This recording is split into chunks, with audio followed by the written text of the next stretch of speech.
ഏഷ്യാനെറ്റ് ഒരുക്കുന്ന ഈസ്റ്റർ ചിത്രങ്ങൾ ഏതൊക്കെയെന്നാണ് ഇന്നൊരു വീഡിയോയിൽ നോക്കാൻ പോകുന്നത്.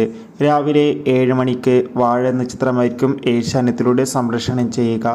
രാവിലെ 9:30 ഫഹദ് നായകനെത്തിയ ആവേശം എന്ന ചിത്രവും, ഉച്ചയ്ക്ക് 1 മണിക്ക് ബേസിൽ ജോസഫ്, അതോടുകൂടി തന്നെ നസ്രിയ എന്നൊക്കെ പ്രധാന കഥാപാത്രങ്ങളായെത്തിയ സൂക്ഷ്മദർശിനി എന്ന ചിത്രവും, വൈകുന്നേരം 4 മണിക്ക് ഷർഫുദ്ദീൻ, ഐശ്വര്യലക്ഷ്മി, ജഗദീഷ് എന്നൊക്കെ പ്രധാന കഥാപാത്രങ്ങളായെത്തിയ അലോ മമ്മി എന്ന ചിത്രവും, രാത്രി 8 മണിക്ക് മോഹൻലാൽ നായകനായെത്തി മോഹൻലാൽ തന്നെ സംവിധാനം ചെയ്ത ചിത്രമായിരുന്നു ബാറോസ് എന്ന ചിത്രവും വേൾഡ് ടെലിവിഷൻ പ്രീമിയറായി നമുക്ക് നാളെ രാത്രി 8 മണിക്ക് ഏഷ്യാനെറ്റിലൂടെ ആസ്വദിക്കാൻ വേണ്ടി സാധിക്കും.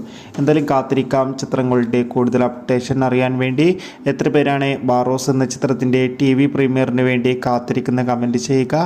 കൂടുതൽ സിനിമാ വാർത്തകൾക്കായി ചാനൽ ഇപ്പോൾ തന്നെ സബ്സ്ക്രൈബ് ചെയ്യുക. ബൈ.